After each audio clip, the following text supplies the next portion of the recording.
नमस्कार दोस्तों, स्वागत है आपका अपने YouTube चैनल पारुल त्यागी पर।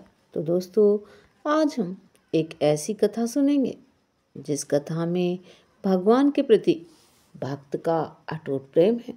तो आइए शुरू करते हैं एक संत और एक सेठ की कहानी, जिसमें संत का भगवान पर इतना अटूट विश्वास है कि वो प्रसाद में जहरीला भोजन खाने से भी परहेज नहीं करता। इसके बाद भगवान जो करते हैं उसे देखकर सभी हैरान रह जाते हैं। एक सेठ जी बड़े कंजूस थे। एक दिन उन्होंने दुकान पर बेटे को बैठा दिया और बोले कि बिना पैसे लिए किसी को कुछ ना देना, मैं अभी आता हूँ।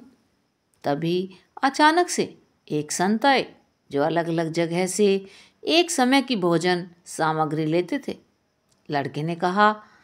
उन्होंने लड़के से कहा, बेटा जरा नमक दे दो।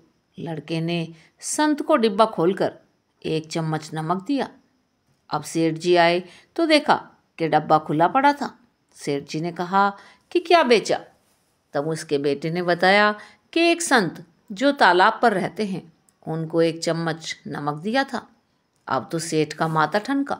वो बोले, अरे मूर्ख, इसमें तो जहरीला पदार्थ है। अब सेठ जी भागकर संत के पास गए।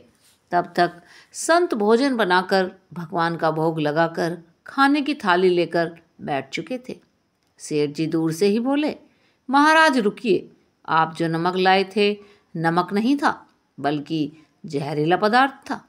कृपा करके आप ये भोजन ना करें। संत जी बोले, भाई हम तो प्रसाद लेंगे ही, क्योंकि भोग लगा दिया है। भोग लगाकर भोजन छोड़ नहीं सकते। अगर भोग नहीं लगता तो भोजन बेशक छोड़ देते। और ये कहकर संत ने भोजन को प्रसाद समझकर खाना शुरू कर दिया। सेठ जी के तो होश उड़ गए। वो रात भर वहीं बैठे रहे। सेठ को रह रहकर ये चिंता सता रही थी कि अगर संत को कुछ हो गया तो उसकी बड़ी बदनामी होगी। रात में अगर तबीयत बिगड़ी तो कम से कम वैद्य को तो दिखा देंगे। सोचते सोचते सेठ जी को कब नींद आ गई पता ही ना चला। सुबह रोज की तरह संत जल्दी उठ गए और नदी में स्नान करने लगे। सेठ जी ने कहा, महाराज तबीयत तो ठीक है? तब संत बोले, भगवान की कृपा है। इसके बाद वे पूजा के लिए मंदिर चले गए। अब जैसे ही संत ने मंदिर का द्वार खोला तो देखा कि भगवान के श्री विग्रह के दो भाग हो गए हैं और शरीर काला पड़ गया है। ये देखते ही सेठ को सब कुछ समझ आ गया कि भक्त के अटल विश्वास को देखकर भगवान ने भोजन का जहर भोग के रूप में स्वयं ग्रहण कर लिया और भक्त को प्रसाद ग्रहण कराया।